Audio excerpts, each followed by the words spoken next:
നമസ്കാരം, പുതിയ വീഡിയോയിലേക്ക് നിങ്ങൾക്ക് എല്ലാവർക്കും സ്വാഗതം. ഇന്ന് നമ്മൾ സംസാരിക്കാൻ പോകുന്ന വിഷയം ജൂനിയർ റാക്കറ്റിനെ കുറിച്ചാണ്. എങ്ങനെയാണ് ഒരു ജൂനിയർ റാക്കറ്റ് തിരഞ്ഞെടുക്കേണ്ടത്? ഈ ഒരു വീഡിയോ ചെയ്യാനുള്ളൊരു കാരണം, ക്യാമ്പിൽ കുട്ടികൾ വരുമ്പോൾ പലരും പല ടൈപ്പുള്ള ചെറിയ റാക്കറ്റുകളായിട്ടാണ് വരുന്നത്. ചിലരുടെ ഗ്രിപ്പൊക്കെ വളരെ ചെറുതായിരിക്കും, ചിലത് ഹാൻഡിൽ വളരെ ചെറുതായിരിക്കും. ജൂനിയർ റാക്കറ്റ് തിരഞ്ഞെടുക്കുമ്പോൾ ശ്രദ്ധിക്കേണ്ട പ്രധാനപ്പെട്ട 5 കാര്യങ്ങളെ കുറിച്ചാണ് ഇന്ന് നമ്മൾ സംസാരിക്കാൻ പോകുന്നത്.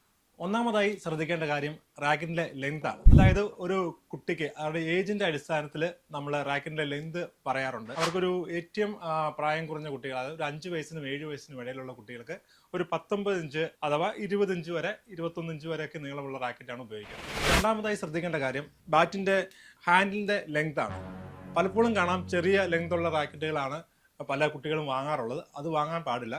കാരണം യഥാർത്ഥ റാക്കറ്റിന്റെ ഹാൻഡിലിന്റെ ലെന്ത് എത്രയാണോ അത്രയും തന്നെ ആയിരിക്കണം ജൂനിയർ റാക്കറ്റിന്റെ ലെന്ത്. ഇത് ഒരു ലീനിങ്ങിന്റെ ജൂനിയർ റാക്കറ്റ് ആണ്. നിങ്ങൾക്ക് അത് നോക്കിയാൽ മനസ്സിലാവും. അതിന്റെ ഒരു ഹാൻഡിലിന്റെ ലെന്ത് സാധാ റാക്കറ്റ് പോലെ തന്നെ അത്രയും നീളത്തിലാണ് ഇത് ഡിസൈൻ ചെയ്തിരിക്കുന്നത്. റാക്കറ്റിന്റെ ഹാൻഡിലിന്റെ ലെന്ത് വളരെ പ്രധാനപ്പെട്ട ഒന്നാണ്. അവർക്ക് ഗ്രിപ്പിന്റെ വേരിയേഷനുകളെല്ലാം ചെയ്യണമെങ്കിൽ ഇതുപോലെ തന്നെ ആയിരിക്കണം ഹാൻഡിലിന്റെ ലെന്ത്.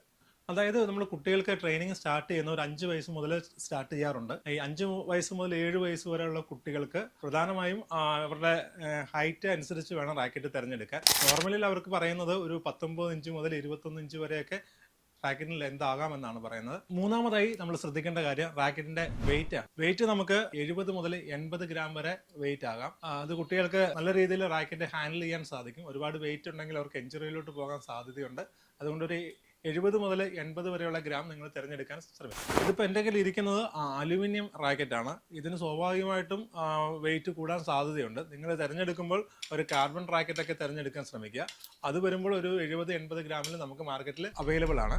നാലാമതായിട്ട് നമ്മൾ ശ്രദ്ധിക്കേണ്ട കാര്യം റാക്കറ്റിന്റെ സ്ട്രിങ്ങിന്റെ ടെൻഷനാണ്. അതൊരു 18 മുതൽ 20 വരെ സ്ട്രിങ്ങിങ് ടെൻഷൻ ആവാം. സ്ട്രിങ്ങിങ്ങിനെ പറ്റി പറയുമ്പോൾ നമുക്ക് യഥാർത്ഥ ജൂനിയർ റാക്കറ്റ് ആണെങ്കിൽ, അതായത് പല കമ്പനികളും ഇറക്കുന്നുണ്ട്, അത് യോണെക്സ് ഉണ്ട്, അതുപോലെ ലീനിങ് ഉണ്ട്, അതുപോലെ കമ്പനി ബ്രാൻഡഡ് ആണെങ്കിൽ നമുക്ക് സ്ട്രിങ് പൊട്ടിപ്പോയാൽ നമുക്കത് വീണ്ടും മിഷൻ സ്ട്രിങ്ങിങ് തന്നെ ചെയ്യാൻ സാധിക്കുന്നതാണ്. മറ്റേ അലുമിനിയം റാക്കറ്റ് ആണെങ്കിൽ നമുക്ക് മിഷനിൽ വെച്ച് സ്ട്രിങ് ചെയ്യാൻ പറ്റില്ല. അഞ്ചാമതായി ശ്രദ്ധിക്കേണ്ട കാര്യങ്ങൾ ഹാൻഡിലിന്റെ ഗ്രിപ്പിന്റെ സൈസാണ്. നമുക്ക് വലിയ ഗ്രിപ്പ് സൈസ് കുട്ടികൾക്ക് കൊടുക്കാതിരിക്കുക. കാരണം അവരുടെ കൈ കുഞ്ഞു കൈകളാണ്. ചെറിയ കൈകളായതുകൊണ്ട് അവർക്ക് ഗ്രിപ്പ് ചെയ്യാനുള്ള ബുദ്ധിമുട്ടുണ്ടാകും.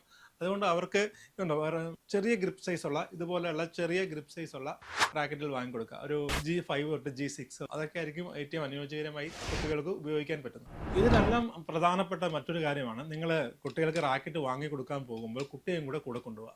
അവൻ്റെ കൈക്ക് അനുയോജ്യമായ റാക്കറ്റ് തിരഞ്ഞെടുക്കാൻ ശ്രമിക്കുക. അതുപോലെ തന്നെ നീളവും ഗ്രിപ്പിൻ്റെ സൈസും അതുപോലെ റാക്കറ്റിൻ്റെ വെയിറ്റും ഒക്കെ ഒന്ന് കയ്യിൽ കൊടുത്ത് ഒന്ന് ഫീൽ ചെയ്യിച്ചതിന് ശേഷം വാങ്ങാൻ ശ്രമിക്കുക. നമ്മുടെ ജൂനിയർ റാക്കറ്റ് എത്ര വയസ്സ് വരെ ഉപയോഗിക്കാമെന്ന് ചോദിച്ചു കഴിഞ്ഞാൽ നമുക്കൊരു 10 വയസ്സ് വരെ ജൂനിയർ റാക്കറ്റ് ഉപയോഗിച്ചാൽ മതി. അത് കഴിഞ്ഞ് സാധാ അഡൾട്ട് റാക്കറ്റ് വെച്ച് നിങ്ങൾക്ക് ബാഡ്മിൻ്റൺ കളിച്ചു തുടങ്ങാം.